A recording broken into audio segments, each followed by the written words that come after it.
It is a review of Honeymoon Photographer. 6 ఎపిసోడ్స్తో each episode 30 minutes run టైమ్తో జియో సినిమాలో present తెలుగులో స్ట్రీమింగ్ అవుతుంది. ఇంక ఈ వెబ్ సిరీస్ అంతా చూసాక నాకైతే నచ్చింది. ఒక మంచి వెబ్ సిరీస్ చూసాను అనే ఫీలింగ్ అయితే తీసుకొచ్చింది.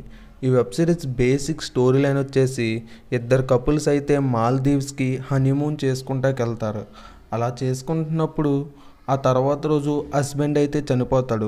హస్బెండ్ని ఎవరు చంపారు, ఎందుకు చంపారు అని మనం ఈ వెబ్ సిరీస్ చూసి తెలుసుకోవాలి. ఇంక ఈ వెబ్ సిరీస్ చూస్తున్నంతసేపు ఈ మర్డర్ ఎవరు చేశారు, ఇతనా అన్నట్టు మంచి సస్పెన్స్తో ఈ వెబ్ సిరీస్ రన్ అవుతూ ఉంటుంది. ఎక్కడ నాకైతే బోర్ అయితే కొట్టలేదు. ఒక మంచి వెబ్ సిరీస్ చూసాననే ఫీలింగ్ అయితే ఈ వెబ్ సిరీస్ మీకు ఖచ్చితంగా తీసుకొస్తుంది. ఈ వెబ్ సిరీస్ ముందే కానీ ఎవరైనా చూసుంటే మీకు ఎలా అనిపించిందో కింద కామెంట్ చేయండి, నేను తెలుసుకుంటాను. ఇంకా ఫ్యామిలీతో చూడొచ్చు అంటే అక్కడక్కడ కాస్త ఎక్స్పోజింగ్ ఉంటుంది. వాటిని చూస్తానంటే ఫ్యామిలీతో కలిసి చూడొచ్చు. ఈ వీడియో కానీ మీకు నచ్చితే లైక్ చేసి ఛానల్ సబ్స్క్రైబ్ చేసుకోండి.